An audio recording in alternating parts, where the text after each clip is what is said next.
BJP ने तीन तीन राज्यों में सरकार बनाई, तीन तीन मुख्यमंत्री दिए। उनमें से एक की शपथ तो आज ही हुई है राजस्थान में। लेकिन इनमें सबसे ज्यादा हेडलाइन कोई बना रहा है तो वो है मध्य प्रदेश के मुख्यमंत्री मोहन यादव। मोहन यादव ने ऐसा क्या किया कि अभी से लगने लगा कि मध्य प्रदेश में हिंदू मुसलमान वाला माहौल तैयार होने लगा है, वो नैरेटिव बनने लगा है। एमपी की पुलिस चिकन, मटन, अंडे ये बेचने वाली दुकानों पर क्यों इन दिनों ज्यादा जा रही है, क्यों उनके बही खाते पूछ रही है? मोहन यादव को सरकार में आते ही बुलडोजर पर सवार क्यों होना पड़ गया? मोहन यादव जल्दबाजी में है या फिर चूंकि 2024 के चुनाव में केवल 3 महीने का वक्त बाकी है इसलिए वो जल्द से जल्द एमपी में यूपी के योगी वाला फॉर्मूला लागू कर देना चाहते हैं। एमपी के शहरों से, भोपाल, उज्जैन, इंदौर से कैसी कैसी तस्वीरें आ रही हैं आप भी देखिए।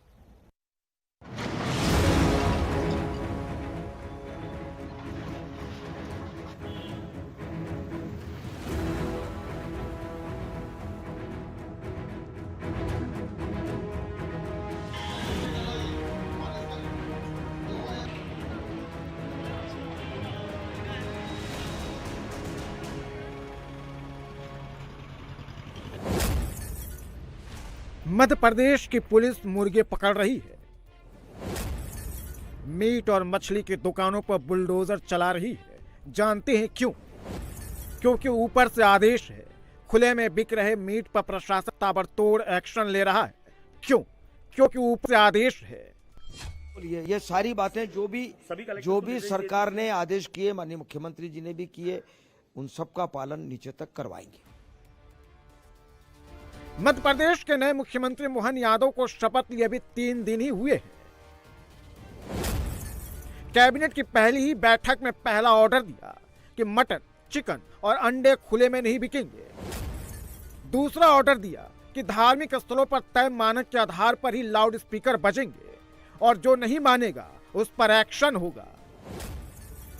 नई सरकार के शपथ के 72 घंटे के भीतर ही मुख्यमंत्री के फैसले पर अमल शुरू हो गया है। इस तरीके का लाइसेंस होना जरूरी है। आप देख सकते हैं ये लाइसेंस नगर पालिका जो है भोपाल उसकी तरफ से जारी किया गया है, जिसके बाद आप अपनी दुकान संचालित कर सकते हैं। और क्या क्या है आदेश में? ये ढकना है? हाँ, ये कांच वाँच लगाने का, कांच वाँच लगाने का बोला है।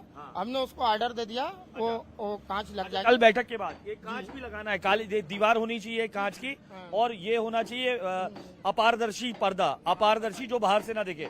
तो ये मुस्लिम समुदाय को देख रहे हैं, इस तरीके से समझाइश खुद मुस्लिम समुदाय आगे आकर सामने आ रहा है। गंगा जमनी तहजीब भोपाल की विरासत है माना जाता है, और तमाम दुकानों पर ये आप जगह जगह जाकर समझाइश दे रहे हैं। हाँ, तमाम। मेरा नाम मुजाहिद चौधरी है, मैं राष्ट्रीय। आप बताइए तो किस तरीके से समझाइश दे रहे हैं? ये यहाँ जो हमारे सीएम है मोहन यादव जी, उनका एक बेहतरीन पहल है कि साफ सफाई रखें, और साफ सफाई इस्लाम का भी एक बड़ा हिस्सा है, तो हम लोग भी इसमें लगे रहते हैं और आप उसको और ज्यादा करेंगे। खुले में मीट बिकेगा तो बुलडोजर चलेगा। 72 घंटे के भीतर जबरदस्त एक्शन। सरकार के फैसले से किसको टेंशन? सीएम के आदेश के बाद राजधानी भोपाल में प्रशासनिक अमला सड़क पर उतर आया। जिस दुकान में गड़बड़ी दिखी उसका फैसला उसी समय कर दिया गया। जहां गुंजाइश दिखी वहां 1 हफ्ते की मोहलत दी गई। सरकार का पहला फरमान है तो दुकानदार भी एक्टिव नजर आ रहे हैं।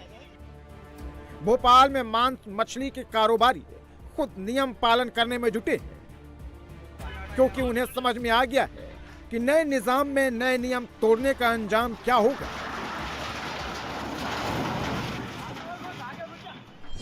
और जरूरी जैसे स्लाइडर हाउस से अगर मांस जाता है तो उसमें ये बात सही है कि हमारे जो मतलब ऑटो चालक लेके जाते हैं उसको खुले में लेके जाते हैं। ब्लड बह रहा है, सब कुछ हो रहा है, जैन समाज के भाई जा रहे हैं, हिंदू भाई जा रहे हैं, पंडित जा रहे हैं।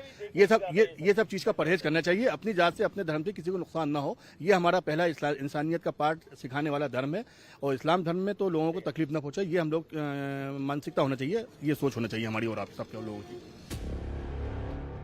मीट कारोबार में किस समुदाय के लोग सबसे ज्यादा जुड़े हुए हैं ये समझना मुश्किल नहीं है, लेकिन सवाल ये है कि नए मुख्यमंत्री को यह आइडिया आया कहां से? सबसे पहले इस तरह का आदेश किस सीएम ने दिया था? और क्या योगी फॉर्मूला मध्य प्रदेश में लागू कर रहे हैं मोहन यादव? मुस्लिम समुदाय के लोग भी मुख्यमंत्री के फैसले को वेलकम कर रहे हैं, लेकिन सियासत ऐसी है कि न नियमों की परवाह है और न ही स्वास्थ्य की चिंता है। विपक्ष में है तो विरोध करना ही है। देखिए, अभी तो मेरा उम्मीद ये थी उनसे, नए जो मुख्यमंत्री जी जो आए वो विकास की बात करते, महंगाई की बात करते, बेरोजगारी की बात करते। और मेरा ये कहना है जो पाबंदियां हैं खासतौर से धर्म स्थल पे, उन लोगों पे पाबंदी है जो लगने की जो बात कर रहे हैं उस पर नहीं लगनी चाहिए। ये मेरा पर्सनल व्यू है। और बाकी जो सुप्रीम कोर्ट की जो गाइडलाइन है उसको फॉलो करना चाहिए। मोहन यादव ने खुले में मीट मछली बेचने पर रोक का जो आदेश दिया, उसकी शुरुआत अपने इलाके उज्जैन से ही की। उज्जैन में कई अवैध दुकानों पर बुलडोजर चलाया गया।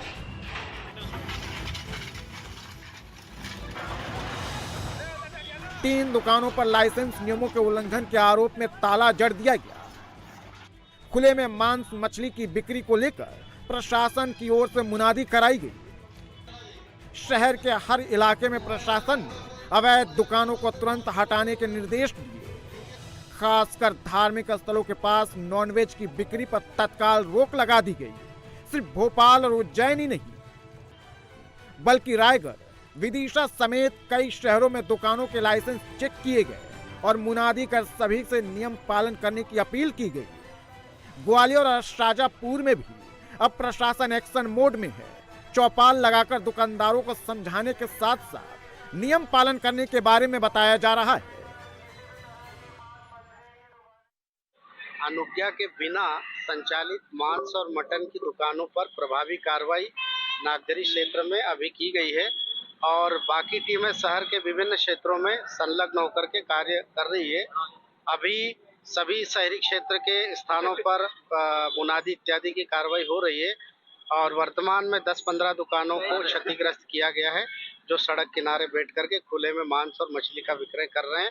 सामान जब्ती की कार्रवाई की गई है।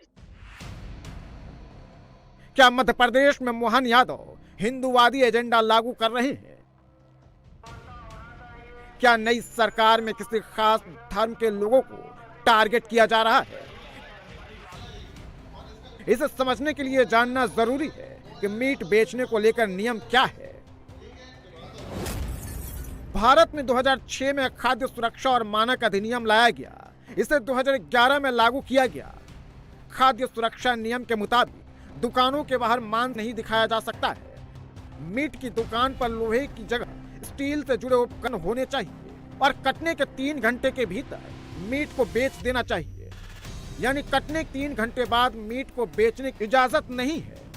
साथ ही मीट कारोबारियों को लाइसेंस लेने से पहले स्थानीय निकायों से नो ऑब्जेक्शन सर्टिफिकेट लेना जरूरी होता है। मीट बेचने वाले अधिकतर दुकानदार इन नियमों से किसी एक का भी पालन नहीं करते हैं।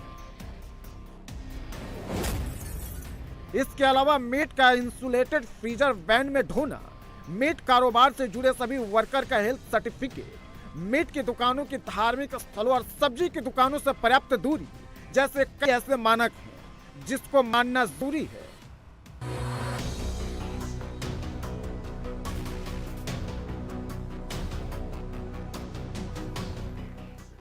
मध्य प्रदेश में योगी फैक्टर का दूसरा चैप्टर देखिए। धार्मिक स्थलों से लाउड स्पीकर उतारे जा रहे हैं क्योंकि आदेश सीधे ऊपर से आया है।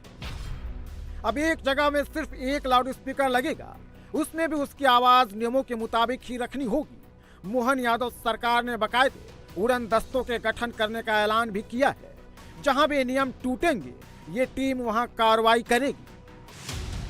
सीएम मोहन यादव ने आदेश दिया है कि पूरे मध्य प्रदेश में सुप्रीम कोर्ट के आदेश को लागू कराया जाए, जिसके बाद अलग अलग शहरों में प्रशासन का एक्शन शुरू भी हो गया है। लेकिन अभी भी कई ऐसी जगहें हैं जहां नियमों की सरेआम अनदेखी की जा रही है। मैं हूं इस वक्त राजधानी भोपाल के अशोका गार्डन इलाके की एक मस्जिद में, जहां पर अजान की मीठी आवाज आपको सुनाई दे रही है। और अगर मैं डेसिबल मीटर में ये नापूंगा तो आपको ये दिखाई देगा तकरीबन इस वक्त 180 डेसिबल से 107.0 डेसिबल तक ये आवाज पहुंच गई है और तय मानक जो है वो जो रेसिडेंशियल एरिया है उसमें 55 डेसिबल दिन में और रात में 45 डेसिबल होना चाहिए। दरअसल ये सवाल इसलिए उठ रहे हैं क्योंकि मध्य प्रदेश के नए बने मुख्यमंत्री मोहन यादव ने जो पहला आदेश निकाला है उस पहले आदेश के तहत ये उन्होंने इस आदेश में साफ किया है धार्मिक स्थलों पर, तमाम धार्मिक स्थलों और तमाम स्थानों पर जो तय मानक हैं उससे ज्यादा आवाज के जो लाउड स्पीकर्स हैं उनका प्रयोग नहीं किया जाना है। लाउड स्पीकर बजाने के लिए एक निश्चित समय सीमा पहले से तय है। इस टाइमिंग के भीतर ही लाउड स्पीकर का इस्तेमाल किया जा सकता है। सुबह 6 बजे से पहले और रात 10 बजे के बाद अगर कोई लाउड स्पीकर बजाता है तो उसके ऊपर प्रशासन कानूनी कार्रवाई कर सकता है। मध्य प्रदेश में मोहन राज की शुरुआत हो चुकी है और साथ दे रहे हैं खुद जगदीश यानी डिप्टी सीएम जगदीश देवड़ा जी हमारे साथ हैं। सर, इस पहले ही आदेश से साबित हो गया सनातनी राह पर चलना है, लाउड स्पीकर पे जो ज्यादा मानक से ज्यादा आवाज है उसको बंद करना, मास मदिरा पे किस तरीके से कर रहे हैं आप लगातार प्रदेश में? ये सुप्रीम कोर्ट का भी, माननीय सुप्रीम कोर्ट का भी पहले से आदेश है और उसका पालन नीचे तक करवाने की जिम्मेदारी सरकार की है। इसलिए ये सब अभी आदेश जारी किए हैं कि जो आदेश सुप्रीम कोर्ट के हुए हैं, माननीय सुप्रीम कोर्ट के, उसको नीचे स्तर तक पालन करवाना। तो ये नियम बने हुए हैं कि भाई कोई भी धार्मिक स्थान पर कितने स्पीकर लगेंगे, है ना, तो ये तय है कि एक लगेगा, आवाज कितनी रहेगी, समय क्या रहेगा, ये सारी चीजें परमिशन लेकर के करना पड़ेगी। इसका पालन करवाने का काम सरकार कर रही है। ऐसा नहीं है कि धार्मिक स्थलों से लाउड स्पीकर तत्काल हटाए जा रहे हैं। पहले प्रशासन ने धर्मगुरुओं से बात की, उनको तेज आवाज में होने से नुकसान को समझाया गया। मुस्लिम समुदाय भी मुख्यमंत्री के फैसले का स्वागत कर रहा है। अगर ऐसा है तो सभी धर्मों के लिए है, तो इसमें व्यक्ति विशेष के लिए है। ये अच्छी चीज है। कोई मुस्लिम समाज को या मुस्लिम को टारगेट नहीं बनाया और मुस्लिमों को इसको दिल पे लेना भी नहीं चाहिए। मस्जिद गुरुद्वारा सबके लिए है, तो उसमें कोई ऐसा अदरवाइज या किसी के बहकावे में नहीं आना चाहिए। तो वो तो एक धर्म के लिए नहीं किया, वो तो सभी धर्म के लिए किया है, वो अच्छी बात है, उसमें कोई दिक्कत नहीं है। भाई उन्होंने ये कहा है कि भाई जो है तेज धर्म की जो है तेज होना चाहिए, उसको मन स्लो आवाज में होना चाहिए, तो अच्छी बात है। वो तो जो मंदिर का मामला आता है तो उन्होंने भाई स्लो बजाओ, मस्जिद का मामला आ रहा है स्लो बजाओ, उसमें कोई दिक्कत नहीं है, बहुत अच्छा मामला है। दरअसल सेंट्रल पॉल्यूशन कंट्रोल बोर्ड ने 4 अलग इलाकों के आधार पर साउंड के पैमाने तय किए। इसमें कमर्शियल, रेसिडेंशियल, साइलेंस और इंडस्ट्रियल इलाके शामिल हैं। इंडस्ट्रियल इलाके में दिन में आवाज 75 डेसिबल और रात के वक्त 70 डेसिबल तय है, तो साइलेंस जोन में दिन के वक्त 50 डेसिबल और रात के वक्त 40 डेसिबल की आवाज सीमा रखी गई है। वहीं कमर्शियल इलाके में लाउड स्पीकर बजाने के लिए दिन के वक्त 65 और रात के वक्त 55 डेसिबल की साउंड स्पीड तय की गई है, जबकि रिहायशी इलाके में दिन में 55 और रात में 45 डेसिबल स्पीड से लाउड स्पीकर बजाया जा सकता है। लेकिन धार्मिक स्थलों पर बजने वाले लाउड स्पीकर से तय मानकों के मुकाबले काफी ज्यादा शोर होता है। सरकार के आदेश की अनदेखी कितनी भारी पड़ सकती है, ये भी जान लीजिए। नियमों का उल्लंघन करने पर जेल और जुर्माना दोनों हो सकता है। एनवायरमेंट प्रोटेक्शन एक्ट 1986 के तहत नियम तोड़ने पर 5 साल की कैद और 1 लाख रुपए तक के जुर्माने की सजा हो सकती है।